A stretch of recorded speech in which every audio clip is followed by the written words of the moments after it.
much.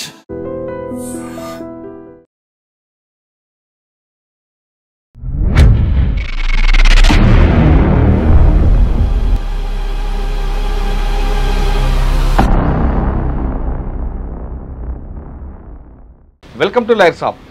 ఈ వారం మన గెస్ట్ రిట్ పిటిషన్లు వేసే అడ్వకేట్, పేరు తీగల రాంప్రసాద్ గారు, అడ్వకేట్, హైకోర్టు, తెలంగాణ.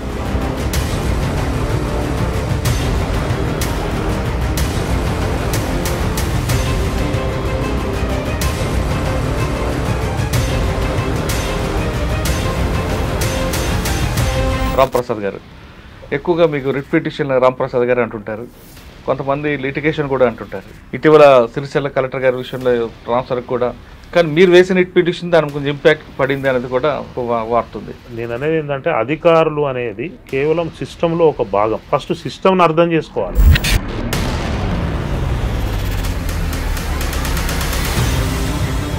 ఈ రాజన్న సిరిసిల్ల జిల్లా రుద్రంగిలో దాదాపుగా 1.5 ఎకరాల 2 ఎకరాల వరకు ప్రభుత్వ భూమిని కంప్లీట్గా ప్రైవేట్ వ్యక్తులకు అన్యాక్రాంతం చేయడం జరిగింది. రాష్ట్ర అత్యున్నత న్యాయస్థానం ఒక రాజ్యాంగపరమైనటువంటి కోర్టు ఒక ఆర్డర్స్ పాస్ చేస్తే దాన్ని మీరు కంప్లై చేయాలి. కంప్లై చేయకుండా దాన్ని ఏదో మామూలుగా పక్కకు పెట్టేసి నేనే రాజు నేనే మంత్రి అన్న లెవెల్లో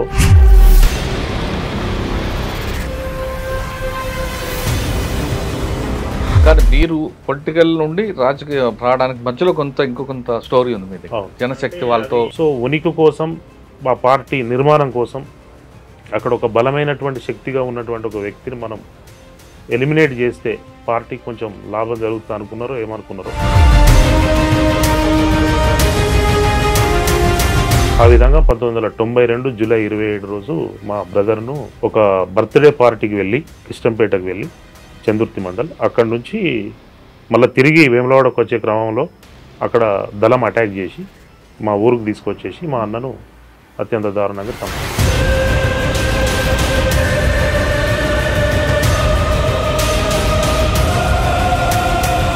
అడ్వకేట్ అనే ప్రొఫెషన్ అంతే మీరు నోబుల్ ప్రొఫెషన్, దానికి ఉన్న రెస్పెక్ట్ ఇప్పటికి ఎప్పటికి పోతుంది. అంత గౌరవమైన పోస్ట్ అది. కానీ క్రమేపీ అది ఆ ప్రొఫెషన్ కొన్ని వాల్యూస్ తగ్గుతున్నాయి అనుకుంటున్నారా, లేదు ఈ జనరేషన్ మారింది కాబట్టి అలా తయారవుతుంది అనుకోవచ్చు? లేదండి, ఇప్పటికి కూడా ఆరాధించేటువంటి న్యాయవాదులు చాలా మంది ఉన్నారు, సీనియర్ అడ్వకేట్స్. సమాజం అన్నప్పుడు పాజిటివిటీ ఉంటుంది, నెగిటివిటీ ఉంటుంది. పాజిటివిటీ వైపే ఉండాలి, ఆ విధంగానే ముందుకు పోవాలి. ఇప్పుడు ఉన్నటువంటి జడ్జిలు కూడా చాలా అద్భుతమైనటువంటి జడ్జిలు ఉన్నారు, అద్భుతమైనటువంటి. Welcome to layers of. ఈ వారం మన గెస్ట్ రిట్ పిటిషన్లు వేసే అడ్వకేట్, పేరు తీగల రాంప్రసాద్ గారు, అడ్వకేట్, హైకోర్టు, తెలంగాణ. రాంప్రసాద్ గారు ఒకవేళ రిట్ పిటిషన్ వేస్తే ఖచ్చితంగా అందులో ఇంపాక్ట్ ఎక్కువ ఉంటుంది. మిగతా లాయర్ లాగా ఏదో పిల్లు వేయడం దాని తర్వాత కమర్షియల్గా మార్చుకోవడం కాకుండా ఆయన పబ్లిక్ లిటిగేషన్లో ఎక్కువగా రిట్ పిటిషన్ వేస్తారు. ఖచ్చితంగా అందులో ఇంపాక్ట్ ఉంటుంది. ఇటీవల జరిగిన కలెక్టర్ బదిలీలో కూడా ఆ రిట్ పిటిషన్, ఆయన వేసిన ఒక రిట్ పిటిషన్ ప్రభావం ఎక్కువ శాతం చూపిస్తుంటుంది. రిట్ పిటిషన్ వేయాలంటే దానికి అర్హత ఉండాలి, లేదా కోర్టు నుంచి కూడా కోర్టు కూడా ఒక్కోసారి మందలిస్తుంది, లేదా ఫైన్ కూడా వేసే అవకాశం ఉంటాయి. కాబట్టి రిట్ పిటిషన్ అంటే ఎలా వేయాలి, పబ్లిక్ ఇంట్రెస్ట్ ఎలాగుంటుంది అనే విషయాన్ని సార్ అడిగి తెలుసుకుందాం. సార్ నమస్తే అండి. నమస్కారం సార్. రాంప్రసాద్ గారు, ఎక్కువగా మీకు రిట్ పిటిషన్ రాంప్రసాద్ గారు అంటుంటారు, కొంతమంది లిటిగేషన్ కూడా అంటుంటారు. అంటే మీకు పడని వాళ్ళు లిటిగేషన్ అంటుంటారు, కొంతమంది మీకు ఫేవర్గా ఉన్న వాళ్ళు రిట్ పిటిషన్ వేస్తారు. రాంప్రసాద్ గారు పిటిషన్ వేశారంటే ఖచ్చితంగా అందులో న్యాయం ఉంటుంది అంటారు. ఇటీవల సిరిసిల్ల కలెక్టర్ గారి విషయంలో ట్రాన్స్ఫర్ కూడా మీరు వేసిన రిట్ పిటిషన్ ఒక ఇంపాక్ట్ అయినా, మిగతా కొన్ని కారణాలు ఉన్నాయి, కానీ మీరు వేసిన రిట్ పిటిషన్ దానికి కొంచెం ఇంపాక్ట్ పడింది అనేది కూడా వాడుతుంది. అసలు ఎందుకు సిరిసిల్ల కలెక్టర్ గారి మీద వేశారు, అక్కడ జరిగిన ఇష్యూ ఏంటి, వీటితో పాటు మీరు కొన్ని ప్రాంతాల్లో వేసిన రుద్రార విలేజ్లో కానీ లేదు పిటిషనరే మీ దగ్గరికి వచ్చి మాకు జరుగుతున్న అన్యాయం చెప్పిన తర్వాత మీరు ఆ పిటిషన్ చెప్పింది వెరిఫై చేసి వేస్తారా, వెరిఫై చేయకుండా వేస్తారా? అంటే అడ్వకేట్గా కమర్షియల్గా చూసుకుని వేస్తారా, లేదు నిజంగానే పబ్లిక్ లిటిగేషన్ ఉంది, పబ్లిక్ ఇంట్రెస్ట్ ఉందని వెరిఫై చేసిన తర్వాత మీరు రిట్ పిటిషన్ వేస్తారా అన్న విషయం చెప్పే ముందు రాంప్రసాద్ గారి కుటుంబ నేపథ్యం, మీరు కూడా ఒక క్రైమ్లో బాధితుడు కాబట్టి ఆ సంఘటన ఒకసారి చెప్పండి. మాది ఉమ్మడి కరీంనగర్ జిల్లా వేములవాడ రూరల్ మండల్ హనుమాజీపేట విలేజ్ అండి. ఇప్పుడు ప్రజెంట్ రాజన్న సిరిసిల్ల జిల్లాలో ఉంది. హనుమాజిపేట విలేజ్కి ఒక సిగ్నిఫికెన్స్ ఉంది. జ్ఞానపీఠ అవార్డు గ్రహీత డాక్టర్ సి నారాయణ రెడ్డి గారు పుట్టినటువంటి ఊరు అది. ఓకే. సో ఆ ఊరు మా ఊరు. అక్కడి నుంచి మా ప్రస్థానం స్టార్ట్ అయింది. మా నాన్నగారు క్రిస్టేషులు తీగల నారాయణ గౌడ్ గారు 1970లో ఆయన సర్పంచ్గా కాంటెస్ట్ చేసి గెలవడం జరిగింది. తర్వాత మా నాన్నగారు చనిపోయిన తర్వాత మా అన్నయ్య, మా మదరు, మా వదినమ్మ ఇట్లా వీళ్ళు రాజకీయంగా అక్కడ స్థానిక సంస్థల్లో పోటీ చేసి ఆ గ్రామానికి ప్రాతినిధ్యం వహించడం జరిగింది. కులవృత్తి చేస్తూనే కులవృత్తి కాకుండానండి? కులవృత్తి లేదు కానీ మా ఫాదరు సర్పంచ్గా ఉన్న సందర్భంలోనే ఆయన 1984లో ఆయనను హత్య చేయడం జరిగింది. ఎలా? Political rivalry. జనార్దన్ రెడ్డి అని మా ఊరు పక్కన ఒక బొల్లారం అని ఒక విలేజ్ ఉంటుంది. ఆ విలేజ్కి సంబంధించినటువంటి వ్యక్తి కొంచెం పొలిటికల్ రైవలరీగా, ఆయన అప్పటికే కరీంనగర్లో ఒక ఎస్టాబ్లిష్డ్ గుండాగా ఉన్నాడు. ఆయన చేతుల్లో మా నాన్నగారు అప్పుడు బెజ్జంకి క్రాసింగ్ దగ్గర 1984లో ఆయన మర్డర్ చేయడం జరిగింది మా ఫాదర్. అప్పటికి ఆ కేసు అయింది. అందులో శిక్ష పడిందా? శిక్ష అంటే అతను కూడా చనిపోయాడు. అతను కూడా పోలీసు వాళ్ళు చంపేశారు. అవునా? ఎన్కౌంటరా? అంటే ఒక విధంగా చెప్పాలంటే ఇంకా అది ఎన్కౌంటర్ కాదు కానీ బట్ పోలీసు వాళ్ళు దాని ఇన్వెస్టిగేషన్లో భాగంగా వాళ్ళు పోలీసుల చేతుల్లో చనిపోయాడు ఆయన. ఓకే. అది. సో 1984లో మా ఫాదర్ మర్డర్ అయిన తర్వాత నెక్స్ట్ మా మదరు సర్పంచ్గా గ్రామ ప్రజలందరూ నిలబెట్టి మా మదర్ను ఎన్నుకోవడం జరిగింది సర్పంచ్గా. దాని తర్వాత మళ్ళీ మా పెద్దన్నయ్య రవీందర్ గౌడ్, తీగల రవీందర్ గౌడ్, ఆయన రాజకీయాల్లోకి మళ్ళీ వచ్చి ఆయన కూడా సర్పంచ్గా కంటెస్ట్ చేసి గెలవడం జరిగింది. ఆ విధంగా స్థానిక సంస్థల్లో దాదాపు మీకు పొలిటికల్గా జనార్దన్ రెడ్డి గారితో రైవల్టీ ఉంది కదా, ఆయన చేతిలో మీ నాన్నగారు చనిపోయారు, తర్వాత ఆయన పోలీసులు వచ్చి చనిపోయారు అంటున్నారు. వాళ్ళ కుటుంబీకులు ఎవరు మీకు మారలేదా ఎనిమిగా? అంటే మాది హనుమాజిపేట విలేజ్. మా విలేజ్ ఆనుకొని బొల్లారం అనే ఒక గ్రామం ఉంటుంది. ఆ గ్రామంలో వాళ్ళ నేటివ్ ప్లేస్ వచ్చేసి బొల్లారం గ్రామం. సో మా ఊరికి ఆ ఊరికి కొంచెం దూరం ఉంటుంది కాబట్టి సో వాళ్ళ విలేజ్ వేరు, మా విలేజ్ వేరు. మాకు పొలిటికల్ రైవల్టీ ఎక్కడ రాలేదు. లేదు, ఇంత రాజకీయంగా ఎదుగుతున్నారన్న ఉద్దేశం కొద్దీ వాళ్ళు ఆ విధంగా చేయడం జరిగింది. జనార్దన్ రెడ్డి చేతిలో అప్పుడు బెజ్జంకి గ్రామంలో అక్కడ క్రాసింగ్ దగ్గర మా ఫాదర్ను చంపేయడం జరిగింది. ఓకే. మీ అన్నయ్య గారు వచ్చారు రవీంద్ర గౌడ్ తర్వాత. అంటే మా ఫాదర్ కాంగ్రెస్ పార్టీలో సీనియర్ నాయకుడు. ఆయన అక్కడ చెక్కపల్లి భగవంతరావు అని ఒక మా ఫాదర్ యొక్క గురువు, రాజకీయ గురువు. ఆయన సమితి అధ్యక్షుడిగా ఉండే. ఆ రోజులలో మండల పరిషత్ లేదు, సమితి అనేవాళ్ళు. సమితి అంటే కొన్ని గ్రామాలకు కూడా, అంటే దాదాపుగా 100-150 గ్రామాలు కలిపితే ఒక సమితి అనేవాళ్ళు. ఆ సమితికి అధ్యక్షుడిగా భగవంతరావు గారు ఉండే, సమితి ఉపాధ్యక్షుడిగా మా ఫాదర్ ఉండే. ఇప్పుడు కాంగ్రెస్ పార్టీలో వీళ్ళు కీలకమైనటువంటి నాయకులు. ఆ ప్రాంతంలో కాంగ్రెస్ పార్టీని ఎస్టాబ్లిష్ చేసి అక్కడ దాన్ని ముందుకు తీసుకెళ్లిన దాంట్లో మా ఫాదరు కీలకమైనటువంటి వ్యక్తిగా భావించవచ్చు. ఆయన సమితి ఉపాధ్యక్షుడుగా పనిచేసాడు. ఎప్పుడైతే మా ఫాదర్ 1984లో చనిపోయాడో ఒక్కసారి మా కుటుంబం అంతా కూడా కొంచెం డిస్టర్బ్ అయిపోయింది. దాని తర్వాత మా మదర్ను, ఎందుకంటే మా పెద్దన్నయ్యకి అప్పటికి మెజారిటీ రాలేదు ఆయన కంటెస్ట్ చేద్దామంటే. సో మా మదర్ను విలేజర్స్ నిలబెట్టి తర్వాత ఆమె సర్పంచ్గా గెలవడం. దాని తర్వాత మళ్ళీ 95లో మా బ్రదర్కి అవకాశం రావడం, ఆయన సర్పంచ్ కావడం. తర్వాత 2000 సంవత్సరంలో ఎంపీటీసీగా కాంటెస్ట్ చేయడం. తర్వాత మండల పరిషత్ అధ్యక్షుడిగా కూడా తను గెలవడం జరిగింది. సో 2006లో మళ్ళీ తను జెడ్పీటీసీగా కాంటెస్ట్ చేశాడు, గెలిచాడు. తర్వాత జిల్లా పరిషత్ వైస్ చైర్మన్ అయ్యాడు. జిల్లా పరిషత్ వైస్ చైర్మన్ అయిన తర్వాత చైర్మన్గా ఉన్నటువంటి ఎస్సీ రిజర్వ్డ్ కాన్స్టిట్యున్సీ ఏదైతే అప్పుడు ఉందో ఉమ్మడి కరీంనగర్ జిల్లా, అప్పుడు ఆరపల్లి మోహన్ గారు ఎమ్మెల్యేగా మానకొండూరుకు వచ్చేసారు, ఆయన గెలిచాడు. సో అది ఖాళీ అవ్వడంతో జిల్లా పరిషత్ ఇన్ఛార్జ్ చైర్మన్గా కూడా మా అన్నయ్య గారు కొనసాగారు. సో అదే 2006లో నేను కూడా కాంగ్రెస్ పార్టీ టికెట్ మీద ఎంపీటీసీగా కాంటెస్ట్ చేసి గెలవడం, తర్వాత మండల ఎంపీటీసీల ఫోరం అధ్యక్షునిగా కూడా కొనసాగిన. దాని తర్వాత కొన్ని కారణాల వల్ల, ఇప్పుడున్నటువంటి రాజకీయ పరిస్థితుల వల్ల రాజకీయాలు వదిలేసి పూర్తి స్థాయిలో న్యాయవాద వృత్తిలో కొనసాగుతున్న. రాష్ట్ర అత్యున్నత న్యాయస్థానంలో. కానీ మీరు పొలిటికల్ నుండి రాజకీయ రావడానికి మధ్యలో ఇంకో స్టోరీ ఉంది మీది. అవును. అంటే జనశక్తి అది వాళ్ళతో డేట్ ఆఫ్ బర్త్ వచ్చేసి 1979. సో 79 అని అంటే నాకు మా అన్నయ్య వాళ్ళకి కొంచెం గ్యాప్ ఎక్కువ. ఎప్పుడైతే మా కుటుంబం కొంచెం డిస్టర్బెన్స్కు గురైందో రాజకీయంగా మా ఫాదర్ మరణాంతరం, అప్పుడు ఏమైందంటే నన్ను మా ప్రాంతంలో ఉంటే ఇక్కడ ఉంటే ఇబ్బందికరంగా ఉంటుంది అని చెప్పేసి నన్ను పశ్చిమ గోదావరి జిల్లా నరసాపూర్ అనే ఒక విలేజ్లో అక్కడ fledged memorial higher secondary school of seventh day Adventist అని ఒక రెసిడెన్షియల్ స్కూల్లో వేశారు నన్ను. అక్కడ నేను చదువుకోవడం, కేవలం దసరా సెలవులు మాత్రమే నన్ను తీసుకొచ్చేవాళ్ళు, ఎందుకంటే ఇక్కడ వాతావరణం బాగలేదు.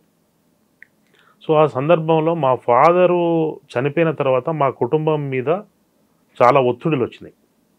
వాటిని ఎదుర్కోవడానికి మా మూడో అన్నయ్య తీగల పార్థసారథి అని ఆయనే కొంచెం అగ్రెసివ్గా ఫైట్ చేయడం జరిగింది. అంటే ఈ అప్పర్ క్యాస్ట్ వాళ్ళతోటి కానీ ఇదంతా కొంచెం అగ్రెసివ్గా పోరాటం చేయడం జరిగింది. సో ఆ సందర్భంలో ఏం జరిగిందంటే ఈ 1992లో communist party of India Marxist Leninist Janashakti party అనేది ఆవిర్భవించబడ్డది. కూర రాజన్న ఫ్యాక్షన్, అది మీకు ఐడియా ఉంటుంది. ఆ కూర రాజన్న ఫ్యాక్షన్లో భాగంగా మంగన్న దళం అనేవాళ్ళు ఒక 10-12 మంది 20 మంది కలిపి మా బ్రదరు, అంటే దీనికంటే ముందు ఒక స్టోరీ ఏంటంటే మా ఫాదర్ను చంపి వేసిన తర్వాత ఎవరైతే జనార్దన్ రెడ్డి ఉన్నాడో వాళ్ళ బ్రదర్ సర్పంచ్ బొల్లారం రామరెడ్డి. సో ఆ మర్డర్ కేసులో మా బ్రదర్ ఉన్నాడు. ఉండడం వల్ల అది పోలీసులు చంపారు కదా, జనార్దన్ రెడ్డిని పోలీసులు చంపారు. రామరెడ్డి కూడా రామరెడ్డిని మాత్రం మా బ్రదరు ఈ చేయడం జరిగింది. అంటే మా ఫాదర్ని చంపేసిన దాంట్లో ఆయన చాలా కొంచెం అదైపోయి పార్థసారథి. సో ఆ పార్థసారథి ఇన్సిడెంట్ జరిగిన తర్వాత ఎప్పుడైతే వాళ్ళ బ్రదర్ చనిపోయిండో అక్కడ కొంచెం మాకు పొలిటికల్గా ఒక రైవలరీ అనేది స్టార్ట్ అయింది రెండు విలేజ్ల మధ్యలో. దాని తర్వాత ఆ విధంగా ప్రజలు మా కుటుంబం వైపే ఉన్నారు, మమ్మల్ని ఎన్నుకోవడం జరిగింది. మేము కూడా డెవలప్మెంట్ యాక్టివిటీస్ ఇవన్నీ కూడా చేసుకుంటూ వెళ్ళారు.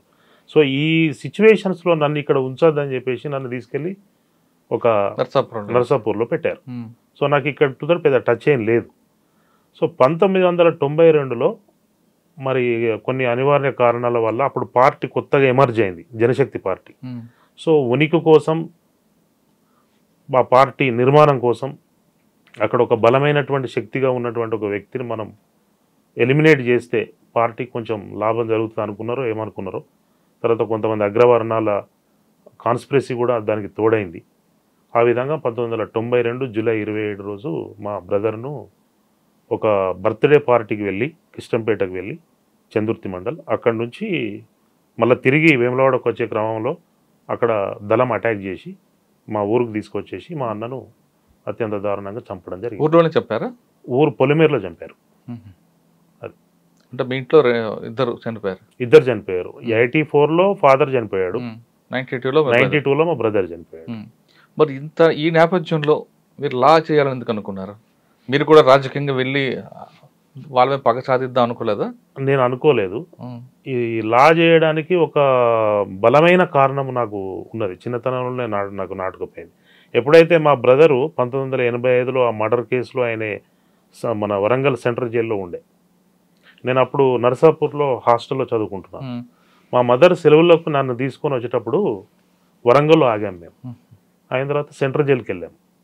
సెంట్రల్ జైలుకి వెళ్ళినప్పుడు ఆ సెంట్రల్ జైల్లో మేము ములాఖాత్ పెట్టింది మా మదర్.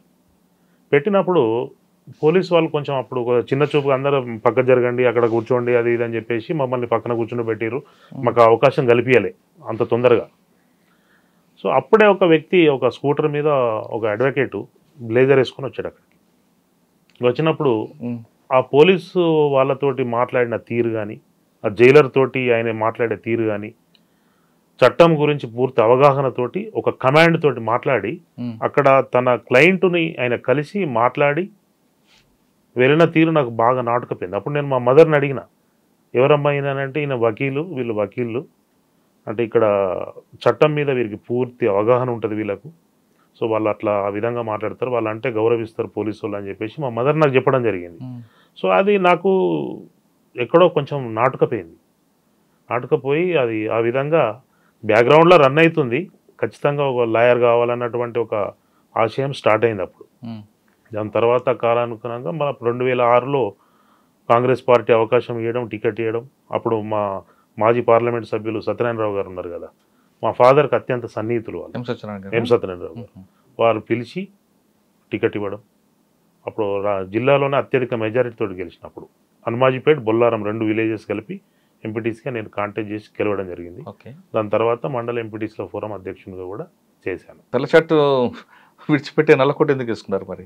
మళ్ళీ నేను ఇటువైపు 2009లో పూర్తి స్థాయిగా నేను మళ్ళీ హైకోర్టు అడ్వకేట్గా ఇక్కడికి హైదరాబాద్ షిఫ్ట్ అయి ప్రాక్టీస్ ప్రారంభించడానికి నాకు రాజకీయాలను పూర్తిగా అర్థం చేసుకున్నాను. ఉన్న సిచ్యువేషన్ ఏంటంటే రాజకీయాలు ఎంత దారుణంగా దిగజారుతున్నవి, పూర్తిగా డబ్బుమయమైనవి. ఇటువంటి సిచ్యువేషన్లో మన రాజకీయాలు చేయలేమని నాకు అనిపించి నేను ఒక డిసిజన్ తీసుకున్నాను. దాని మీద పూర్తిగా ఆ డిసిజన్ తీసుకున్న కంటే ముందు రాజకీయాలను పూర్తిగా నేను అర్థం చేసుకోవడం జరిగింది. దాని తర్వాత నేను మళ్ళీ ప్రొఫెషన్ వైపు రావడం జరిగింది. హైదరాబాద్కు షిఫ్ట్ అయ్యాను. అచ్చా, హైదరాబాద్ షిఫ్ట్ అయిన తర్వాత సాధారణంగా ప్రతి అడ్వకేట్ తొందరగా లైమ్లైట్ రావాలంటే క్రిమినల్ కేసులు ఎక్కువగా ప్రయారిటీ ఇస్తారు, కొంతమంది సివిల్ కేసు ఇస్తారు. కానీ మీరు రిట్ పిటిషన్ మీద ఎక్కువ ఫోకస్ చేసింది చేశారండి. అంటే నాకు పాలసీ డిసిషన్స్ మీద నేను చాలా ఫోకస్ చేశాను. తర్వాత కొన్ని సామాజిక కోణంగా కూడా నేను ఆలోచించేవాను. ఎందుకంటే బ్యాక్గ్రౌండ్ అంతా కూడా పొలిటికల్ బ్యాక్గ్రౌండ్ కాబట్టి. సో ఇటువంటి ఇష్యూస్ కూడా నా దగ్గరికి కొంతమంది క్లయింట్స్ తీసుకొచ్చేవాళ్ళు. అప్పుడు మాది టెంపుల్ టౌన్, రాజరాజేశ్వర స్వామి దక్షిణ కాశీ టెంపుల్ టౌన్ కాబట్టి అక్కడ ఒక ఇష్యూ ఈ బారికేడ్స్కి సంబంధించి బాగా ప్రధానమైనటువంటి ఇష్యూ ఉంటుండే. అంటే బారికేడ్స్ అంటే ఇప్పుడు మామూలుగా మూవింగ్ బారికేడ్స్ వేరు, కానీ అక్కడ వేములవాడలో ఏంటంటే ఐరన్ లాక్డ్ బారికేడ్స్ అని పెట్టారు. ఇప్పుడు మనము నియంత్రణ వేరు, నిషేధం వేరు. నిషేధం అంటే కంప్లీట్గా నువ్వు లాక్ చేసేయడమే.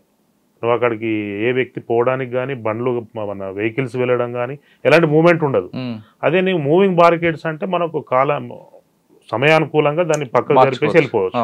అక్కడ ఏం చేశారంటే టెంపుల్ టౌన్లో మొత్తం ఒక టోటల్ టౌన్ మొత్తం బారికేడ్స్ తోటి, ఐరన్ లాక్ బారికేడ్స్ తోటి చేశారు. ఎందుకు అంటే ఇంట్రెస్ట్ ఏంటంటే టెంపుల్ ఆ విలేజ్కి ఎంటర్ అయ్యేటప్పుడు ఏంటంటే రోడ్స్ అన్ని చాలా చిన్నగా ఉంటాయి, ఇరుకుమయంగా ఉన్నాయి. పూర్వం కాలం కదా, ఇరుకుమయంగా ఉన్నాయి. సో వెహికల్స్ రావడానికి పోవడానికి అది పోలీసింగ్లో భాగంగా ఒక ఆలోచన. నేను అదే అంటున్నా, అది నిషేధించడం లాగా అయిపోయింది అన్నట్టు. సో ఇది ఇట్లా ఎందుకు అని చెప్పేసి చాలా రిప్రజెంటేషన్స్ పెట్టిరు అక్కడ ఉన్నవాళ్ళు. అయినా కూడా వాళ్ళు ఆఫీసర్స్, అథారిటీస్ ఎవరు కూడా దాన్ని కేర్ చేయలేదు. సో అప్పుడు నాకు ఒక ఆలోచన వచ్చి ఇమీడియట్గా నేను హైకోర్టులో ఒక ప్రజా ప్రయోజన వ్యాజ్యాన్ని నేను మూవ్ చేశాను. చేసినప్పుడు అప్పుడు జస్టిస్ సిఎన్ గుప్తా గారు, తర్వాత జస్టిస్ రోహిణి గారు దానిలో ఆదేశాలు కలెక్టర్ గారికి ఇవ్వడం జరిగింది స్పష్టంగా. ఇది పూర్తి స్థాయిలో నిషేధం, ఈ విధంగా చేయడం కరెక్ట్ కాదు అని. ఆ సందర్భంలో ఆ బిల్లు వేసే ముందు ఒక వారం రోజుల ముందు ఒక అతను హార్ట్ అటాక్ తోటి చనిపోయాడు. అంటే అంబులెన్స్ కూడా రాలేని పరిస్థితి. అంబులెన్స్ వచ్చింది కానీ లోపలిదాకా వచ్చేటువంటి పరిస్థితి లేదు, విలేజ్ లోపలికి. సో ఆ సందర్భంలో ఒక వ్యక్తి మరణించడం జరిగింది. అట్లా చాలా ఇన్సిడెంట్లు జరిగినాయి. వీటన్నిటిని కూడా నేను ఎవిడెన్సెస్ కలెక్ట్ చేసి, కొంతమంది మీడియా మిత్రులతోటి అదే ఎవిడెన్స్ కలెక్ట్ చేసి హైకోర్టులో ఒక పబ్లిక్ ఇంట్రెస్ట్ లిటిగేషన్ మూవ్ చేస్తే అందులో కోర్టు ఇమీడియట్గా స్పందించింది, కలెక్టర్కి ఆదేశాలు ఇచ్చింది. ఇప్పుడు ఐరన్ లాక్డ్ బారికేడ్స్ లేవు, జస్ట్ మూవింగ్ పెట్టిరు. కానీ ఈ మధ్య కాలంలో అది కూడా ఇప్పుడు 80 feet రోడ్డు వెడల్పు కార్యక్రమం జరుగుతుంది. సో ఇప్పుడు చాలా మారిపోయింది అది. సార్ దీనికన్నా ముందు సివిల్ కేసులు కానీ మన క్రిమినల్ కేసు వేశారు ఏమన్నా? క్రిమినల్ కేసులు అంటే హైకోర్టులో నేను క్వాష్లు వేసాను. చాలా ఛార్జ్ షీట్స్ని ఛాలెంజ్ చేయడము, ఎఫ్ఐఆర్స్ ఛాలెంజ్ చేయడము, నాన్ రిజిస్ట్రేషన్ క్రైమ్స్ మీద రిట్ పిటిషన్స్ ఫైల్ చేయడము, ఇట్లాంటి సందర్భంలో కొన్ని మనం వేయడం జరిగింది. సివిల్ మ్యాటర్స్ ఉంటాయి, సివిల్ ఇష్యూస్ ఉంటాయి, సివిల్ డిస్ప్యూట్స్ ఉంటాయి.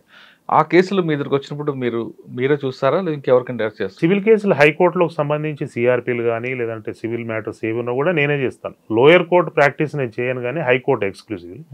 ఇప్పుడు మీరు చెప్పినట్టు సిరిసిల్ల ప్రాంతంలో, రాజన్న సిరిసిల్ల డిస్టిక్లో ఉన్నటువంటి రూరల్ ఏరియా మండల్స్ నుంచి కూడా విపరీతమైనటువంటి కేసెస్ ఏవి ఉంటాయంటే ఎక్కువ ఓవర్లాపింగ్ మ్యాటర్స్ ఉంటాయి. పట్టదారు పాస్బుక్స్ ఇష్యూస్, తర్వాత ఓవర్లాపింగ్ ఇష్యూస్, డబుల్ రిజిస్ట్రేషన్స్, ఇట్లాంటి ఇష్యూస్ ఉంటాయి. వాటన్నిటిని కూడా మేము అప్రోప్రియట్ ఫోరంలో ఫైల్ చేసుకుంటూ ఆర్డీఓ గారికి కానీ లేదంటే ఎంఆర్ఓ గారిని కానీ కలెక్టర్ గారి దగ్గర కానీ మేము రిప్రజెంటేషన్స్ ఇచ్చుకుంటూ వారికి మేము ఆ విధంగా మేము న్యాయపరంగా హెల్ప్ చేస్తాం. అచ్చా, ఓకే. జనశక్తి చేతిలోనే మీ అన్నయ్య గారు చనిపోయారు. కానీ తర్వాత ఆ జనశక్తి పూర్తిగా కనుమరుగై అక్కడక్కడ కనిపిస్తుంటారు. వాళ్ళు ఎవరైనా మీ దగ్గరికి న్యాయం కోసం వచ్చినప్పుడు మీరు అది మనసులో పెట్టుకుంటారా, లేదు ప్రొఫెషనల్గా వెళ్తారా? అస్సలు అటువంటి ఆలోచనే ఉండదు. మనం ప్రొఫెషన్గా ఉన్నప్పుడు మన దగ్గరికి శత్రువు వచ్చినా కూడా 100% వారికి న్యాయపరంగా సహాయం చేస్తాము, సేవలు చేస్తాము. అదే కాకుండా ప్రోబోనో కేసెస్ కూడా నేను చాలా చేస్తాను.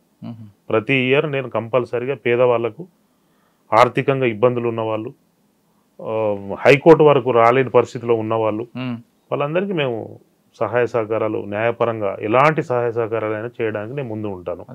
అటువంటి కక్ష సాధింపు ధోరణి ఉండదు. ప్రొఫెషనల్ ఎథిక్స్లో అంటే మొట్టమొదటిగా నేను ప్రొఫెషన్ స్టార్ట్ చేసినప్పుడు నేను ఇప్పుడు designated senior advocate Vedula Venkataramana గారి దగ్గర చేశాను. దాదాపు ఒక 6 నెలల పాటు చేశాను. అయితే అది ఆఫీసు 12:30-1కి స్టార్ట్ అవుతుంది. సో ఆ నైట్ టైంలో వెళ్ళడం ఇబ్బంది కలగడంతో నేను 6 నెలల తర్వాత మానేసి తర్వాత జస్టిస్ అమర్నాథ్ గౌడ్ గారి ఆఫీస్లో జాయిన్ అయ్యాను. అప్పుడు వారు జడ్జి కాలేదు, మొన్న రీసెంట్గా అయ్యారు. తర్వాత వాళ్ళు ప్రధాన న్యాయమూర్తిగా అంటే మన త్రిపుర యాక్టింగ్ చీఫ్ జస్టిస్గా కూడా వాళ్ళు పనిచేయడం జరిగింది. సో వారి దగ్గర చాలా ప్రొఫెషనల్ ఎథిక్స్ సంబంధించి నేర్చుకోవడం జరిగింది. ఎలా ఉండాలి, ఏంటి, ఏం కథ, కోర్ట్ క్రాఫ్టింగ్ సంబంధించి డ్రాఫ్టింగ్, ప్లీడింగ్ ఇవన్నీ కూడా నేర్చుకోవడం జరిగింది. ఎథిక్స్ కూడా వాళ్ళ నేర్చుకున్నాను. దాని తర్వాత నేను ఎక్కువ కాలం ప్రయాణం చేసింది జస్టిస్ నగేష్ భీమవ్వ గారితో. వారు 2022లో వాళ్ళు జడ్జిగా ప్రమాణ స్వీకారం చేశారు. సో వారు నాకు ఒక గురువుగా నేను భావిస్తాను. సార్, సిరిసిల్ల ప్రాంతంలో మాజీ నక్సలైట్లు కానీ మాజీ జనశక్తి వాళ్ళ కానీ ఎప్పుడైనా మీ దగ్గర ఎదురుపడినప్పుడు అంటే మీ నాన్నగారు టాపిక్, మీ అన్నగారి టాపిక్ కాకుండా వాళ్ళ ఉద్దేశం ఏంటి తెలిసింది ఎప్పుడైనా? ఎందుకు పోరాటం చేసిన ఆయుధాలు పట్టుకుని? నాకు కొంతమంది సరెండర్ నక్సలైట్స్ వాళ్ళకు సంబంధించి ఏదైనా రిట్ పిటిషన్స్ వేయడానికి వచ్చినప్పుడు, ఆఫీస్కి వచ్చినప్పుడు జనరల్గా వారి యొక్క లోతుగా నేను విశ్లేషించడం జరిగింది. వాస్తవంగా అసలు పార్టీ ఐడియాలజీ ఏంటి, అసలు మీరు ఎందుకు వేరు అని అంటే అసలు ఎవరికి కూడా ఐడియా లేదు. అది ఎందుకు వేరు అంటే తుపాకీ కోసం పోయినా అని ఒకరు అంటారు, పాటలు ఇష్టం కొద్ది పోయినా అని కొంతమంది అంటారు. సో ఎవరికి కూడా అంత పెద్ద అవగాహన లేదని అనిపించింది నాకు. ఓకే, ఇంకా మనం ప్రొఫెషన్లోకి వద్దామండి. హైకోర్టులో మీరు రిట్ పిటిషన్ వేసిన తర్వాత, సిరిసిల్లలో సక్సెస్ అయిన తర్వాత ఈ పరంపర ఎక్కడ వరకు కొనసాగిందండి? అంటే నేను కంప్లీట్గా మనము నాట్ ఓన్లీ అంటే కేవలం సిరిసిల్ల వరకే పరిమితం అయ్యారా, మిగతా ఎక్కడైనా రాష్ట్ర స్థాయిలో ప్రతి జిల్లా నుంచి కూడా నేను కేసెస్ వేయడం జరిగింది. కాకపోతే ఒక్క డిపార్ట్మెంట్ అన్ని రకాలుగా పంచాయతీరాజ్ ఇష్యూస్, రెవెన్యూ ఇష్యూస్, అదేవిధంగా criminal quash petitions, writ petitions, appeals, హైకోర్టులో చేయాల్సినటువంటి పనులన్నీ కూడా చేయడానికి మేము అవకాశం కలిగింది, చేసినాము. అట్లా ముందుకు పోవడం జరిగింది. ఎప్పటి నుంచి ఎప్పటి వరకు? 22 నుంచా? 2004లో ఎన్రోల్మెంట్ అయ్యాను నేను. మధ్యలో ఈ పొలిటికల్ గా 2009 నుంచి నేను ఫుల్ ఫ్లెడ్జ్గా. ఓకే, 2009 నుంచి ఇప్పటి వరకు మీకు బాగా గుర్తుండిపోయిన సంఘటనలు చెప్పండి. రిట్ పిటిషన్ వేసిన వల్ల దాని ఇంపాక్ట్ రావడం, దానివల్ల ప్రజలకు ఉపయోగపడడం అనేది. అంటే ఇప్పుడు ఇది మొన్న రీసెంట్గా ఒకటి రుద్రంగి, రాజన్న సిరిసిల్ల జిల్లా రుద్రంగిలో దాదాపుగా 1.5 ఎకరాల 2 ఎకరాల వరకు ప్రభుత్వ భూమిని కంప్లీట్గా ప్రైవేట్ వ్యక్తులకు అన్యాక్రాంతం చేయడం జరిగింది. దాని మీద ఒక పిటిషనర్ నన్ను అప్రోచ్ అయ్యి నా దగ్గరికి వచ్చి ఇట్లా జరుగుతున్నది, ఇది ప్రజలకు సంబంధించినటువంటి ఆస్తులు, ప్రభుత్వ భూములు ఈ విధంగా అన్యాక్రాంతం గురవుతున్నాయి, దీన్ని మనం కాపాడాలి అన్నప్పుడు దానికి సంబంధించి చాలా రీసెర్చ్ చేసినాం, అన్ని రకాల డాక్యుమెంట్స్ కలెక్ట్ చేసుకొని రైట్ టు ఇన్ఫర్మేషన్ యాక్ట్ ద్వారా కూడా సంబంధిత డాక్యుమెంట్స్ అన్నీ కూడా కలెక్ట్ చేసుకొని హైకోర్టులో పబ్లిక్ ఇంట్రెస్ట్ లిటిగేషన్ వేస్తే ఇమీడియట్గా ఒక కదలిక వచ్చి అక్కడ అధికారులు ఆ విలేజ్కి వచ్చేసి దాన్ని ఇమీడియట్గా సర్వే చేసి బౌండరీ స్టోన్స్ పెట్టి వాళ్ళు స్టేట్మెంట్ ఇవ్వడం జరిగింది. మేము ప్రభుత్వ భూమిని అన్యాక్రాంతం గురి కాకుండా మేము చూస్తున్నామని చెప్పేసి ఎవరైతే పర్మిషన్స్ ఇచ్చారో వాళ్ళందరికీ నోటీసులు ఇవ్వడం జరిగింది. తద్వారా అక్కడ ప్రభుత్వ భూమిని కాపాడడం జరిగింది. అది మోస్ట్ సాటిస్ఫాక్టరీ ఫ్యాక్టర్ నాకు. అంటే నేను చేసినటువంటి కొన్ని పనులలో నాకు చాలా సంతోషాన్ని ఇచ్చింది. ఓకే, సిరిసిల్ల కలెక్టర్ మీకు కోపం? నాకు కలెక్టర్ పైన ఎలాంటి కోపం లేదు. కాకపోతే ట్రాన్స్ఫర్ అయ్యే వరకు వదిలిపెట్టలేదు కదా. అంటే నేను అనేది ఏంటంటే అధికారులు అనేది కేవలం సిస్టంలో ఒక భాగం. వాళ్ళు ఎబవ్ లా కాదు, కాబట్టి సిస్టంలో భాగం కాబట్టి ఫస్ట్ సిస్టమ్ని అర్థం చేసుకోవాలి. ఇప్పుడు రాష్ట్ర అత్యున్నత న్యాయస్థానం ఒక రాజ్యాంగపరమైనటువంటి కోర్టు ఒక ఆర్డర్స్ పాస్ చేస్తే దాన్ని మీరు కంప్లై చేయాలి. కంప్లై చేయకుండా దాన్ని ఏదో మామూలుగా పక్కకు పెట్టేసి నేనే రాజు నేనే మంత్రి అన్న లెవెల్లో ఇలా కలెక్టర్లు ఎస్పీలు ఈ విధంగా ప్రవర్తించడం కరెక్ట్ కాదు. కాబట్టి అందుకే మీ ద్వారా నేను రాష్ట్ర ప్రభుత్వాన్ని కూడా విజ్ఞప్తి చేసేది ఏంటంటే అధికారులకు ఒక వర్క్షాప్ లాంటిది ఒకటి నిర్వహించి వాళ్ళకు తెలియజేయాలి కోర్టు ఆర్డర్స్ని ఎట్లా ఇంప్లిమెంట్ చేయాలని. అది లేకుండా క్లియర్ కట్ స్టేటస్ కో ఉన్నప్పుడు నువ్వు మళ్ళీ వర్క్ స్టార్ట్ చేస్తా అంటాడు ఆయన. ఏంటండి వివాదం అసలు? అక్కడ ఏంటంటే యాక్చువల్గా ఒక కొదురుపాక విలేజ్ అని ఉంది, బోయినపల్లి మండలం. ఆ కొదురుపాక విలేజ్లో ఆల్రెడీ అక్కడ సర్పంచ్ మొన్నటి వరకు ఉన్నటువంటి సర్పంచ్ పాలకవర్గం యునానమస్ రిజల్యూషన్స్ పాస్ చేశారండి. ఏమని అంటే అక్కడ బతుకమ్మ తెప్ప నిర్మాణానికి సంబంధించి ఈ ఊరు పక్కన ఊరు అవతల నిర్మాణం చేయాలి, ఒక ఎల్లమ్మ టెంపుల్ అని ఉంది, ఆ టెంపుల్ బ్యాక్ సైడ్ నిర్మాణం చేయాలని చెప్పి వాళ్ళు తీర్మానం చేశారు. ఆ తీర్మానం కాపీ ఉండగానే కలెక్టర్ ఒక ప్రొసీడింగ్ ఇష్యూ చేస్తాడు, ఆయనకు నచ్చినటువంటి ప్లేస్లో ఇక్కడ మీరు చేయండి అని. అంటే కొన్ని రాజకీయ ఒత్తిళ్లకు ఏదో వీళ్ళు రిప్రజెంటేషన్ పెట్టారు కలెక్టర్కి. అయ్యా ఆల్రెడీ మేము రిజల్యూషన్ పాస్ చేసినాం, elected body, elected ward members, sarpanch, ఉప సర్పంచ్ వీళ్ళంతా ఉండి మేము రిజల్యూషన్ పాస్ చేసినాం, మీరు దీన్ని ఫాలో చేయాలి అని అంటే దాన్ని తీసి చెత్తబుట్టలో పడేసాడు. ఏంటి ఆయనకి ఇంట్రెస్ట్ ఏంటి? ఆయన ఏంటంటే నేనే ఎమ్మెల్యే చెప్పినట్టు వింటాను, పాలకవర్గం చెప్పినట్టు వింటాను, నాకేంది అసలు మీ ఆల్రెడీ మీ పదవి అయిపోయింది కదా, మీరు చెప్తే నేను ఎందుకు వినాలి, నేను కలెక్టర్ను, నేను చేసిందే అది అన్నట్టుగా ఆయనే పోయాడు. పోయి ఒక ప్రొసీడింగ్ ఇష్యూ చేశాడు. ఆ ప్రొసీడింగ్ ఇమీడియట్గా నేను ఇక్కడ లంచ్ మోషన్ తీసుకొని నేను రిట్ పిటిషన్ ఫైల్ చేసి అందులో స్టేటస్ కో ఆర్డర్ వచ్చింది.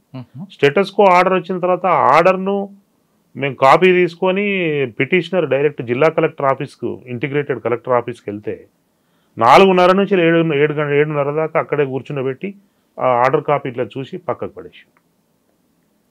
ఆ విధంగా అయినప్పుడు నేను ఇమీడియట్గా మళ్ళీ జడ్జి గారికి ఫొటోస్తో సహా మీరు వర్క్ స్టార్ట్ చేయండి, ఆ కోర్టు ఆర్డర్ తోటి నాకేంటి అని చెప్పేసి ఆ విధంగా ఆ ధోరణిలో ప్రవర్తిస్తే ఇది కరెక్ట్ కాదని చెప్పేసి నేను అక్కడ ఇమీడియట్గా ఫొటోస్ అవన్నీ కూడా తీపిచ్చి జడ్జి గారికి నేను ముందర ప్రజెంట్ చేయడం జరిగింది. చేస్తే చాలా సీరియస్ అయ్యారు జడ్జి గారు. అవసరం అనుకుంటే ఈ విధంగా ఈ ధోరణి కనుక అధికారులది ఉంటే వాళ్ళు కోర్టుకు రావాల్సి వస్తుంది, తర్వాత నేను పర్సనల్ అపియరెన్స్ కూడా ఇస్తాను అని చెప్పేసి మేడం అంటే ఆ విధంగా అనేసరికి జడ్జి గారు అనేసరికి తర్వాత కాలంలో అప్పుడు ఇమీడియట్గా జీపీగా ఉన్నటువంటి జీపీ వాళ్ళు ఇంటర్ఫియర్ అయ్యి కలెక్టర్ తోటి మాట్లాడితే అప్పుడు ఆయనే శాంతించడం జరిగింది. ఇప్పుడు ఆ నిర్మాణం అనేది అక్కడ ఆగిపోయింది, ఆ ప్రొసీడింగ్ ఆగిపోయింది, నిర్మాణం ఆగిపోయింది, బదిలీ కూడా జరిగిపోయింది. ఇటువంటి ఇష్యూస్ మా దాని తర్వాత అక్కడ లోకల్గా ఉన్నటువంటి విప్పు ఆది శ్రీనివాస్ గారు ఉన్నారు, ఆయన ఏదో మీటింగ్కి వస్తే ఈయన లేట్ రావడం, అక్కడ మనం కొంచెం ఏంటంటే అంటే రెస్పెక్ట్ లేకుండా ప్రవర్తించడం, ఈ విధంగా కొన్ని జరిగినప్పుడు అదంతా కూడా ప్రిన్సిపల్ సెక్రటరీ గారికి అంటే మన చీఫ్ సెక్రటరీ గారి దృష్టికి వెళ్ళింది. తర్వాత గవర్నమెంట్ ఒక డిసిజన్ తీసుకొని తనని బదిలీ చేసినట్టుగా తెలిసింది. వాళ్ళు ఫస్ట్ క్లాస్ మేజిస్ట్రేట్ కదండి, వాళ్ళు అలాగే ప్రవర్తిస్తారేమో కదా. అంటే నీకు రాజ్యాంగపరమైనటువంటి కోర్టుల కంటే నువ్వు హయ్యర్ కాదు కదా. ఇక్కడ ఇది కాన్స్టిట్యూషనల్ కోర్టు, హైకోర్టు. ఏదో మామూలు కోర్టు అంటే నువ్వు పోయి చెప్పుకోవచ్చు, కానీ నీకు ఒక హైకోర్టు ఆర్డర్ను నువ్వు ఇంప్లిమెంట్ చేయకపోతే ఇంకా నువ్వు దానికి అర్థం ఏముంది? As an Indian administrative officer you have to know how to comply the orders of the honourable high court. అది లేకుండా నీ ఇష్టానుసారంగా నేను ప్రవర్తిస్తా అంటే కుదరదని చెప్పేసి మేము ఫైట్ చేసినాం, ఇది కరెక్ట్ కాదని. అదే కాకుండా మొన్న రీసెంట్ ఒకటి అగ్రహారం టెంపుల్ అని ఉంది, ఆ టెంపుల్ దగ్గర ప్రైవేటు పట్టాదారు యొక్క ల్యాండ్లో డైరెక్ట్ కాంపౌండ్ వాల్ నిర్మాణం చేస్తాడు ఆయన. ఇక్కడ సిరిసిల్లలో అంటే అగ్రహారంలో వేములవాడ టు సిరిసిల్ల మధ్యలో ఆ టెంపుల్ దగ్గర దాని మీద రిప్రజెంటేషన్ ఇస్తే దాని మీద ఎలాంటి యాక్షన్ లేదు, దాని మీద కూడా మేము హైకోర్టుకు వచ్చినాం.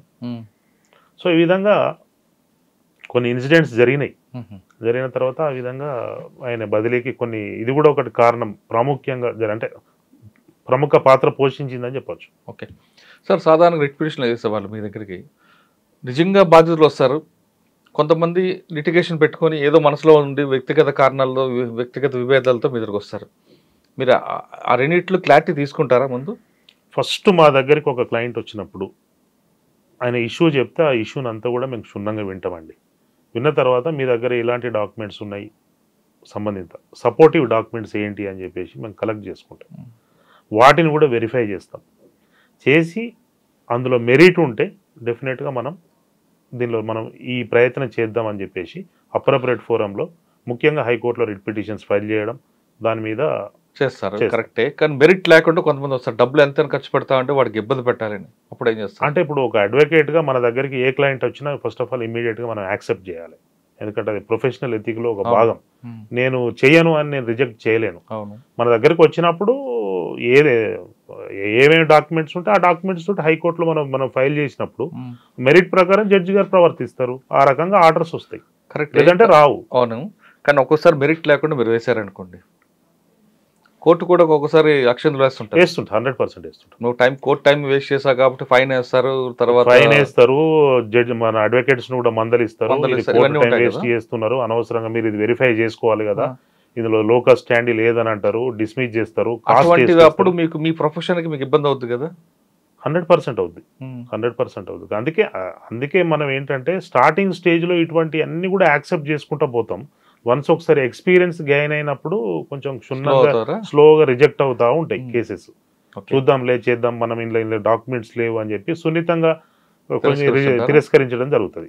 కానీ మీ ప్రొఫెషన్కి వచ్చేసరికి స్టార్టింగ్లో మిగతా ప్రొఫెషన్ లాగా పెద్ద రెవెన్యూ ఉండదు, కానీ మీకు ఒక ఆఫీసు, కుటుంబం అన్ని మెయింటైన్ చేయడానికి డబ్బులు కావాలి. రిట్ పిటిషన్ వేసే వాళ్ళు డబ్బులు సరిగ్గా ఇవ్వరు. వాళ్ళు డాక్యుమెంట్ కావాలంటే ఎన్ని కావాలంటే కట్ట తీసుకొని ఇస్తాడు. మరి మీరు ఎలా గెయిన్ అవుతారు? ఇప్పుడు అదే ఒక డాక్టర్ ప్రొఫెషన్లో అయితే డాక్టర్కు ఎంత డబ్బు అయినా కూడా అవసరం అనుకుంటే ఆస్తులు అమ్ముకోనైనా కూడా వాళ్ళు డబ్బులు పే చేయడానికి సిద్ధంగా ఉంటారు. ఒక అడ్వకేట్కి మనం 1 లక్ష రూపాయలు ఫీజు చెప్తే వాళ్ళు ఒక్కసారి 1 లక్ష రూపాయల అని ఆశ్చర్యపోయేటువంటి సందర్భం ఉంటుంది. కాబట్టి మేము జనరల్గా ఫస్ట్ ఆఫ్ ఆల్ స్టార్టింగ్ కొంచెం తీసుకొని దాని తర్వాత ఫైలింగ్ ఛార్జెస్ అని అవి తీసుకొని మేము వెళ్తూ ఉంటాం. ప్రాబ్లం అయితే ఉంటుంది, కావాలి కదా, కావాలి 100%. అందుకనే స్టార్టింగ్ ఒక 10 సంవత్సరాల పాటు నీకు ఎక్కువ బ్రీఫ్స్ రావు ఏ అడ్వకేట్ అయినా కానీ.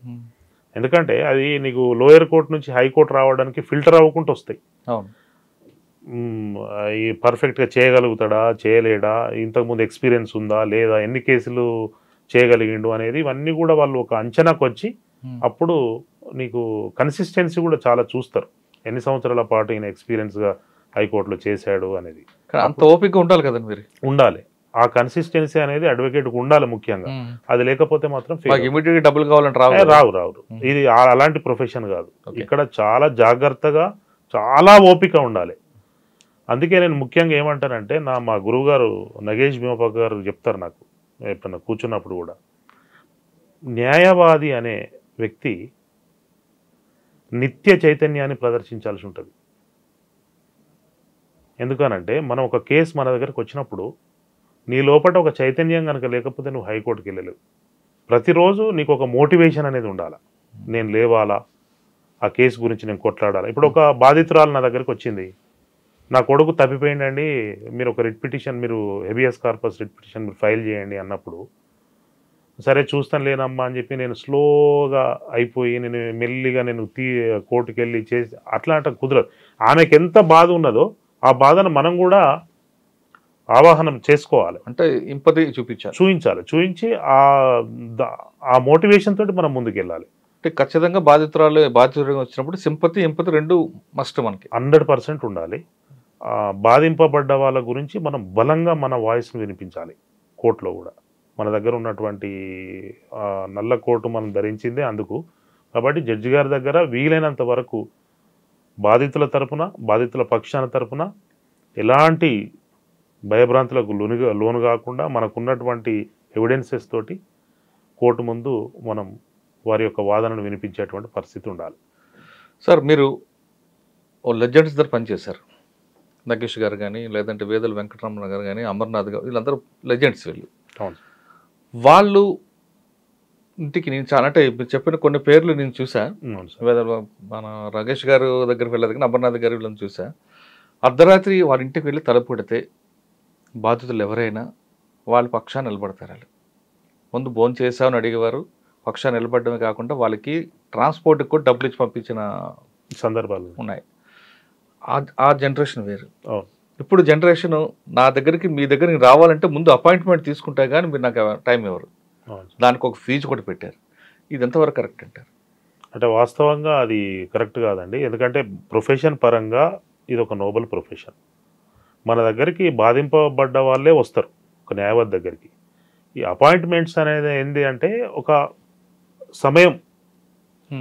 ఇప్పుడు మనం ఆల్రెడీ ఒక క్లయింట్ తోటి మనకు ఒక మీటింగ్ ఉన్నప్పుడు ఆ టైం తీసుకోవడంలో పెద్ద దానికి ఛార్జ్ చేయడం అనేది అది డిపెండ్ అపాన్ ఒక్కొక్కరి వ్యక్తిత్వము, ఒక్కొక్కరి దాని మీద ఆధారపడి ఉంటుంది. ఇప్పుడు పల్లెటూరు నుంచి వచ్చేటువంటి చాలా మంది బాధితులు ఉంటారు. వాళ్ళు వచ్చినప్పుడు మేము కూర్చుండబెట్టి వాళ్ళకు మేము డబ్బులు తిరిగి చార్జెస్కి డబ్బులు ఇచ్చి వాళ్ళకు భోజనాలు పెట్టించి పంపించిన సందర్భాలు కూడా చాలా. అదే నేను చెప్పా, చాలా మంది చూసాను. అది సమయం లేకుండా వచ్చి తలుపు కొట్టి సార్ నాకు అన్యాయం జరిగిందంటే వాళ్ళ పక్షాన్ని నిలబడే. నేను స్టార్టింగ్ స్టేజ్లో నేను ప్రాక్టీస్ చేసే సందర్భంలో పల్లెటూరు నుంచి నాకు వాళ్ళు రావడానికి బస్ ఛార్జెస్ పెట్టుకొని రావడానికి కూడా వాళ్ళకి ఇబ్బందికరంగా ఉన్నటువంటి వాళ్ళకు మామూలుగా బస్ స్టాండ్కి వచ్చి కండక్టర్ ఉంటాడు కదా, ఆ కండక్టర్కి ఒక కవర్ లాంటిది ఇచ్చేవాళ్ళు. ఇస్తే నేను ఇక్కడికి వచ్చి ఇమ్లీబన్ బస్ స్టాప్ దగ్గర లేదంటే జూబ్లీ బస్ స్టాప్ దగ్గర వెయిట్ చేసి ఆ కవర్ తీసుకొని రిట్ పిటిషన్ ఫైల్ చేసి ఆర్డర్ కాపీ తీసుకొని మళ్ళీ వాళ్ళకి పోస్ట్లో పంపించినటువంటి ప్రాక్టీస్ కూడా నేను చేశాను. అంటే మీరు చెప్తున్నట్టుగా డబ్బులు అనేది ముందు ఫీజు అనేది కరెక్ట్ కాదు మీరు అంటున్నారు, కానీ తీసుకునే వాళ్ళ వెర్షన్ వేరేగా ఉంది. ఎవరు పడితే వాళ్ళు వస్తారు, టైం అంతా మాకు ఎక్కువ వృధా చేస్తుంటారు, వాళ్ళ కష్టాలని చెప్తుంటారు, మేము విన్నాం కదా అని వాళ్ళు చెప్తూనే ఉంటారు. అది కంట్రోల్ చేయడానికి ఫీజు అని పెట్టామని అంటారు. అంటే క్లయింట్స్ కూడా కొంచెం మిస్యూజ్ చేస్తారండి. ఇప్పుడు మనం అడ్వకేట్ దగ్గరికి వచ్చినప్పుడు వాళ్ళు చెప్పాల్సింది చెప్పకుండా ఏదేదో చెప్తూ ఉంటారు, టైం వేస్ట్ చేయడము. ఎందుకంటే వీళ్ళు పొద్దున్న లేస్తే మీకు చాలా కేసులు ఉంటాయి, వాటన్నిటి గురించి రీసెర్చ్ చేయడము, తెల్లారి మేము ప్రిపేర్ అయ్యి ఉండడము, మీటింగ్స్ ఉంటాయి, ఇవన్నీ ఉంటాయి. కాబట్టి వాళ్ళు కూడా చెప్పిందే చెప్పడం, ఇట్లా కొన్ని దీని ఏంటంటే ఒక టైంపాస్ బ్యాచెస్ ఉంటాయి కొన్ని, వాటిని కొంచెం ఐడెంటిఫై చేసి అట్లాంటి వాళ్ళకు ఇట్లాంటి ఫీజెస్ లాంటివి పెట్టేసరికి ఏం చేస్తుంటే వాళ్ళు రారిగా వాటి మనను కూడా అటు టైం వేస్ట్ చేయకుండా ఉంటుందని చెప్పేసి ఆ టైపు ఫిక్స్ చేస్తాం. ఒకప్పుడు బాధితులు మీ దగ్గరకు వచ్చినప్పుడు నిజంగా వాళ్ళ కష్టం అంతా చెప్పుకొచ్చేవారండి, వాళ్ళకి ఏం తెలియదు కూడా, మాకు అవగాహన లేక మీ దగ్గరకు వచ్చి మాకు ఇలా జరిగింది సార్ అంటే మీరు దానికి ఒక ప్లాన్గా ఇచ్చేవారు. ఇప్పుడు ఇంటర్నెట్ వచ్చింది, మిడిమిడి జ్ఞానం ఉంటుంది, దాంతో ఒక కంప్లైంట్ ఇవ్వడం, దానికి ఏ సెక్షన్ వేయాలో వాళ్ళే చెప్పేస్తుంటారు. ఇటువంటి ఇబ్బందులు మీరు ఎలాగ ఎదుర్కొంటున్నారు? అది ఉంటుందండి. అది ఇప్పుడు కొంతమంది ఏం చేస్తారంటే first of all Google search చేస్తారు, నాకు ఇది జరిగింది అని అంటే అదేదో గూగుల్ చెప్తుంది. ఇప్పుడు ఈ మధ్య కాలంలో అయితే ఇంకా దారుణం, చాట్ జీపీటీ వచ్చింది. చాట్ జీపీటీలో మన వర్షన్ ఏది ఉంటుందో అది మొత్తం వాడు టైప్ చేస్తే మొత్తం పూర్తి స్థాయిలో బ్రేక్ డౌన్ చేస్తుంది. అది అన్ని చెప్తా ఉంటుంది స్టెప్ బై స్టెప్, ఎక్కడికి వెళ్ళాలి, ఏం చేయాలి, ఏ ఫోరం అప్రోచ్ ఇంప్లిమెంట్ చేయడం చేయాలంటే ఒక అడ్వకేట్ కావాలి కదా. అడ్వకేట్ వచ్చినా ఆ చెప్పినట్లు చేయడం కూడా కొంచెం కష్టం అవుతాయి కదా. చెప్పడం వేరు, కోర్టు మీద ప్రొడ్యూస్ కొన్ని వేరే వేరే డాక్యుమెంట్స్ అన్ని ఉంటాయి కదా. డాక్యుమెంట్స్ ఉంటాయి, మళ్ళీ అంటే కంప్లీట్లీ బేస్డ్ అపాన్ డాక్యుమెంట్స్ అండి. నీ మెరిట్ ఎంత ఉన్నది కేసు అనేది దాని మీద ఆధారపడుతుంది. నువ్వు ఎక్కడికి వెళ్తావో నీకు దారి చూపిస్తుంది కావచ్చు, కానీ అక్కడికి వెళ్ళిన తర్వాత మళ్ళీ ఇవన్నీ కూడా మ్యాటర్ అవుతాయి. సో నీకు దీని ఏమంటారు అంటే ఈ రకమైనటువంటి రావడం ఒక విధంగా ప్లస్ అవుతుంది, ఒక విధంగా మైనస్ అవుతుంది. లైవ్ స్ట్రీమింగ్ కూడా ఉంది కదా ఇప్పుడు. లైవ్ స్ట్రీమింగ్ కూడా డైరెక్ట్ క్లయింట్స్ చూస్తున్నారు అడ్వకేట్ ఏం ప్రజెంట్ చేస్తున్నాడు, ఏం మాట్లాడుతున్నాడు, నేను చెప్పిన డాక్యుమెంట్ మీరు చెప్పారా జడ్జి గారికి అని మళ్ళీ తిరిగి ప్రశ్నించడం, ఇటువంటి ఈ ఇబ్బందులు కొంచెం ఉంటుంది. అంటే ఈ విజిలెన్స్ పెరిగింది కానీ అది ప్లస్ మైనస్ అంటారా? అది రెండు విధాలుగా ఉంది, ప్లస్ ఉంది, మైనస్ ఉంది. ఇప్పుడు పూర్వ కాలంలో పద్మనాభరెడ్డి లాంటి సీనియర్ అడ్వకేట్స్, ఆ జనరేషన్ ఉన్నటువంటి అడ్వకేట్స్ ఎవరైతే ఉన్నారో క్లయింట్ కోర్టుకు వస్తేనే ఆర్గ్యుమెంట్ చెప్పేవాళ్ళు. వాళ్ళు క్లయింట్ కోర్టుకు వచ్చి వెనుక నిలబడి జరుగుతుంది ఏందనేది క్లయింట్ తన కళ్ళతోటి చెవులతోటి వింటేనే వాళ్ళు రమ్మని చెప్పేవాళ్ళు, చెప్పి ఆ విధంగా ముందుకు పోయేటువంటి సందర్భం ఉండే. కానీ ఇప్పుడు అంతా మారిపోయింది సిచ్యువేషన్, విజిలెన్స్ ఎక్కువ పెరిగిపోయింది, అడ్వకేట్స్ మీద పెరిగిపోయింది, ఏం మాట్లాడుతున్నాము ఏంది అనేది. ఇంతకుముందు ఏంటంటే మనం ఏది చెప్పినా కూడా వాళ్ళు వినేవాళ్ళు, ఇప్పుడు అట్లా కాదు. సార్ మీ ప్రొఫెషన్లో కొంతమంది ప్రొఫెషనల్గా ఉండిపోతారు, కొంతమంది సర్వీస్ మోటలు ఉంటారు, కొంతమంది మాత్రం క్రిమినల్తో కలిసి వాళ్ళు ఒక క్రిమినల్గా అవుతుంటారు, కొంతమంది, అందరు కాదు. అంటే వాళ్ళు 1% ఉండొచ్చు, కానీ టోటల్గా ఆ వ్యవస్థ మీదే చెడ్డ పేరు వస్తుంటుంది. ఎందుకంటే ఒక క్లయింట్ మీకు నమ్మి ఆ నమ్మకం మీద అన్ని డాక్యుమెంట్స్ ఇస్తే తీసుకెళ్ళి ఆపోజిట్ పార్టీకి ఇచ్చిన అడ్వకేట్లు కూడా ఉన్నారు. లేదు వచ్చిన క్లయింట్ ఒక లేడీ అయితే ఆమెతో ఇల్లీగల్గా ఎఫ్ఐఆర్ పెట్టుకున్నాడు కనిపిస్తుంటారు. అటువంటి వాళ్ళు చూసినప్పుడు ఏమనిపిస్తుంటారు మీకు? అంటే అటువంటి ఇష్యూస్ ఏదైనా దృష్టికి వచ్చినప్పుడు మాత్రం చాలా బాధ అనిపిస్తుంటుంది. ఒకటి ఏంటంటే ఇది ప్రొఫెషనల్ అనేది ఇది ఒక నోబెల్ ప్రొఫెషన్ అండి. అవును. అడ్వకేట్స్ దగ్గరికి కొంతమంది బాధితులు వచ్చినప్పుడు వారికి మనము న్యాయం చేయాల్సింది పోయి వారితోటి మనం ఆ విధంగా రిలేషన్షిప్స్ పెట్టుకోవడం, ఆ విధంగా చేయడం అనేది కరెక్ట్ కాదు. వాస్తవంగా సమాజంలో జరుగుతుంది అట్లా. చాలామంది అడ్వకేట్స్ బార్ కౌన్సిల్లో ఎన్రోల్ అవుతారు. అడ్వకేటు అయిన తర్వాత ఆ పట్టాను మిస్యూజ్ చేసేటువంటి అడ్వకేట్స్ చాలామంది ఉన్నారండి. అది అది బార్ కౌన్సిల్ దృష్టికి వచ్చినప్పుడు వాళ్ళ మీద సివియర్ యాక్షన్ ఉంటుంది. ఆ విధంగా ఎవరు కూడా చేసినా కూడా అది పొరపాటే. అంతవరకు ఓకే. మీరు ఇందాక ఒక మాట చెప్పారు, కలెక్టర్లందరూ కూడా గవర్నమెంట్ కౌన్సిలింగ్ చేయాలి, క్లాసులు తీసుకోవాలి, వాళ్ళకి హైకోర్టు అంటే ఏంటి, సొసైటీ అంటే ఏంటి చెప్పాలి అనే విషయం మీరు గవర్నమెంట్కి ఒక అడ్వైజ్ చేశారు. అలానే మీ అడ్వకేట్లందరూ కూడా హైకోర్టు రిజిస్ట్రార్ గారు క్లాసులు తీసుకొని ఎథిక్స్ ఏంటో చెప్పాల్సిన అవసరం ఉందంటారు లేదంటారు? 100% అదొక పాఠ్యాంశంగానే ఉంది కదా ప్రొఫెషనల్ ఎథిక్స్ జరగట్లేదు కదండి. అదే అంటే దాన్ని మనము ఇంప్లిమెంట్ చేయాలనుకున్న వాళ్ళకి అది ఉంటుంది. అందుకే గురువు దగ్గర మనం జాయిన్ అయినప్పుడు గురువు బాధ్యత కూడా జూనియర్గా ఉన్నప్పుడే ఆ జూనియర్కు చెప్పాల్సినటువంటి బాధ్యత సీనియర్స్ పైన ఆధారపడి. ఇప్పుడు గురువులు లేరు కదండి, అంత యూట్యూబ్ చాట్ జీపీటీ ఇదంతా ఉంది కాబట్టి. సో ఇప్పుడు జనరేషన్ అది ఏదన్నా కూడా నీకు కాలేజీ లెవెల్లోనే జరగాలి. ఎట్లా ఉంటుంది ఏంది అనేది ఏదైనా కూడా ఎక్స్పీరియన్స్ ద్వారా నీకు కొంచెం మార్పు అనేది వస్తూ ఉంటుంది. అడ్వకేట్ అనే ప్రొఫెషన్ అంతా మీరు నోబెల్ ప్రొఫెషన్, దానికి ఉన్న రెస్పెక్ట్ ఎప్పటికి పోతుంది. అంత గౌరవమైన పోస్ట్ అది. కానీ క్రమేపీ అది ఆ ప్రొఫెషన్ కొన్ని వాల్యూస్ తగ్గుతుంది అనుకుంటున్నారా, లేదు ఈ జనరేషన్ మారింది కాబట్టి అలా తయారవుతుంది అనుకోవచ్చా? లేదండి, ఇప్పటికి కూడా ఆరాధించేటువంటి మన న్యాయవాదులు చాలామంది ఉన్నారు, సీనియర్ అడ్వకేట్స్. ఇలా మనం సుప్రీంకోర్టులో చూసుకుంటే మనకు హరీష్ సాల్వే కానీ, తర్వాత ముకుల్ రోహిత్, కేకే వేణుగోపాల్, రామ్ జెత్మలాని ఇలాంటి సీనియర్స్ ఎంతోమంది ఉన్నారు.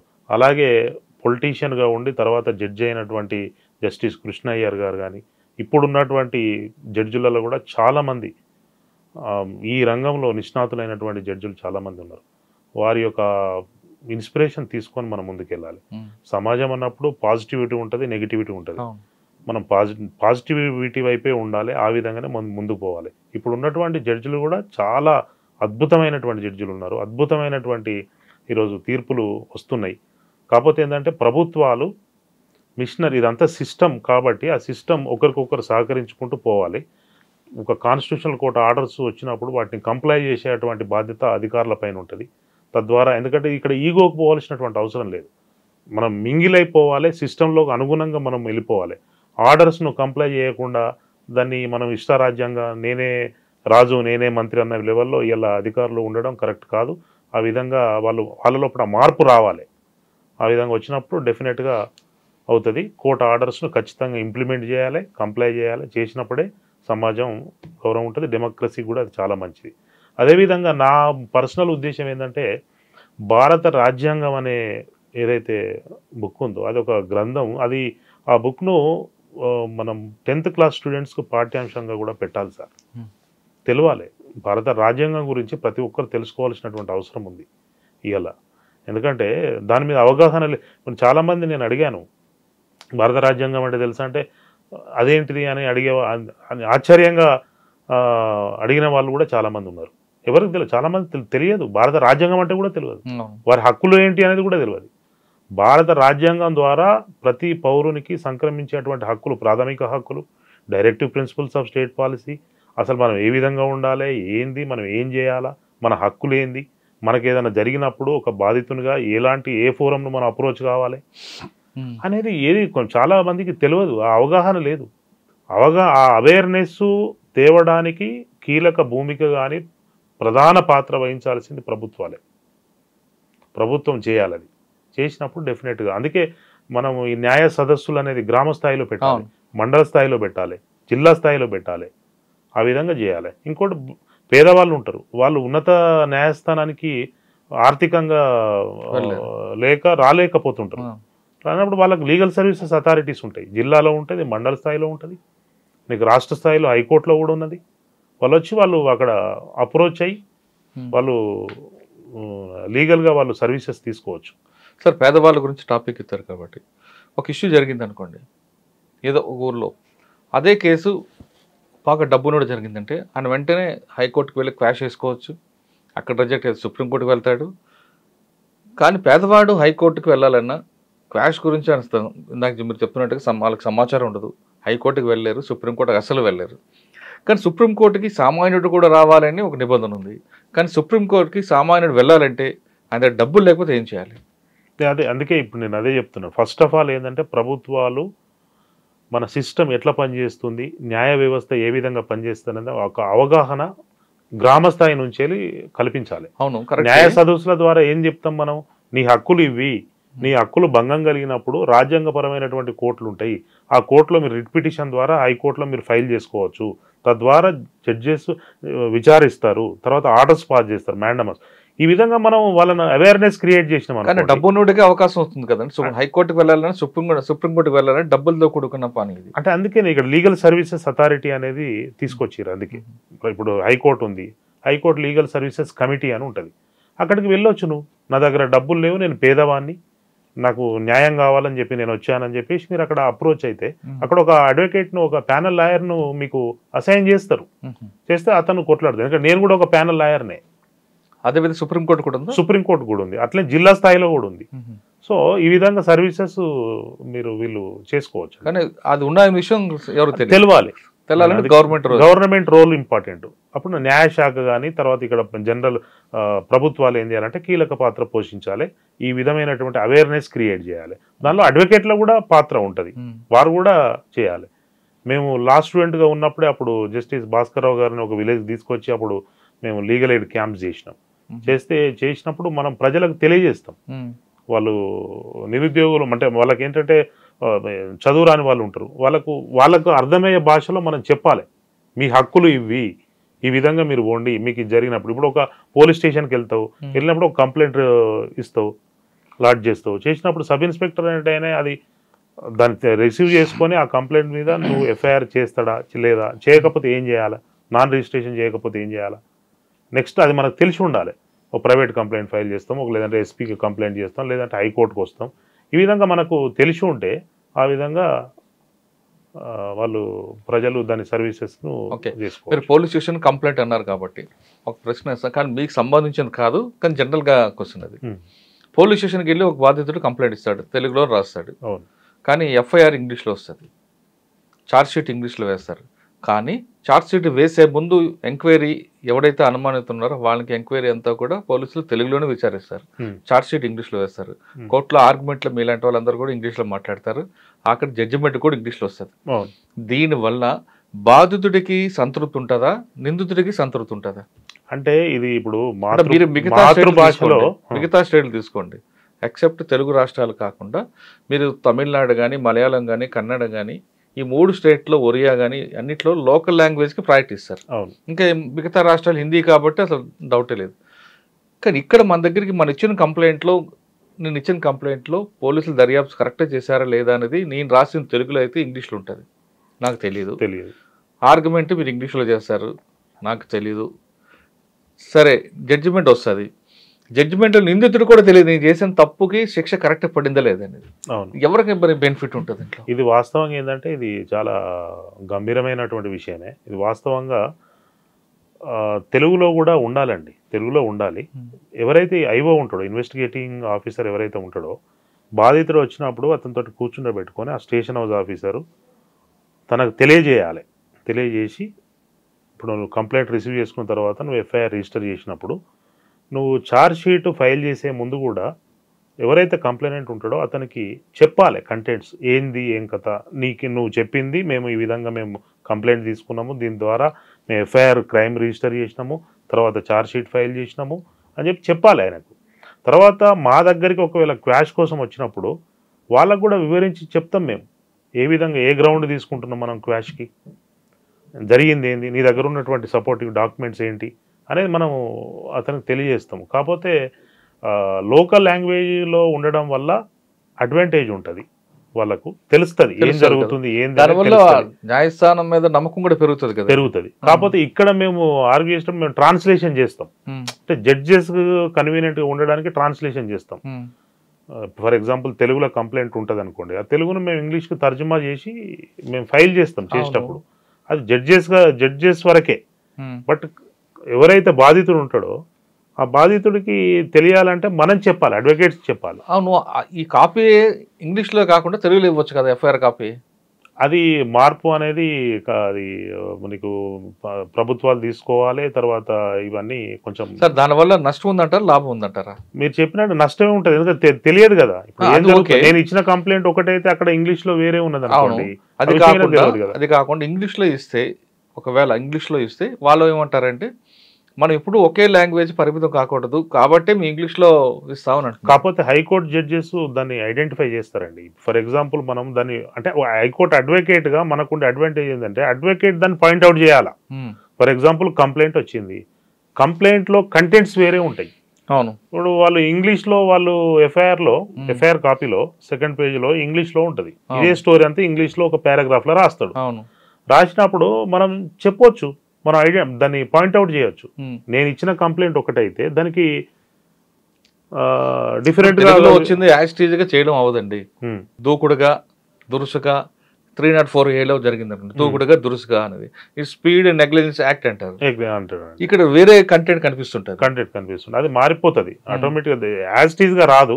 కాకపోతే ఏంటంటే మనం హైకోర్టు లెవెల్లో మనం దాన్ని పాయింట్అవుట్ చేయొచ్చు, జడ్జి గారికి మనం పాయింట్అవుట్ చేసి చెప్పొచ్చు. వేరే స్టేట్ ఇచ్చిన కంప్లైంట్ ఒకటైతే కంటెంట్స్ వేరే ఉన్నాయని చెప్పేసి ఐడెంటిఫై మనం చెప్పొచ్చు, అది మంచి గ్రౌండ్ అవుతుంది. అదే అంటే వేరే స్టేట్లో తీసుకోండి, మరి తమిళం కానీ మలయాళం కానీ కన్నడ కానీ ఒడియా కానీ అన్ని కూడా లోకల్ రీజనల్ లాంగ్వేజ్ ఉంటాయి. అది మారాలండి, అది మాతృభాష పెట్టాల్సిందే కంపల్సరీ. ఎందుకంటే అది బాధితులకు బాగా ఉపయోగపడుతుంది. కంప్లైంట్ ఎవరైతే ఉంటాడో వారికి ఉపయోగపడుతుంది. అంటే నాకు జరిగిన అన్యాయం కరెక్ట్గా వచ్చింది అనే విషయం అని తెలుస్తుంది కదా? తెలుస్తుంది, 100%. ఓకే, ఫైనల్గా చెప్పండి, ఈ ప్రొఫెషన్లోకి రావాలనుకున్న వాళ్ళకి మీరు ఇచ్చే మెసేజ్ ఏంటి? ఇక్కడ ఏంటంటే ఫస్ట్ ఆఫ్ ఆల్ నేను హైకోర్టుకు వచ్చినప్పుడు హైకోర్టుని చూసి చాలా నేను కూడా అంటే భయపడ్డాము. అంటే ఏంది ఇక్కడ మనం ఉండగలుగుతామా, మనగడ సాధించగలుగుతామా, మనం ముందుకు పోగలుగుతామా అని కొంచెం భయం వేసి.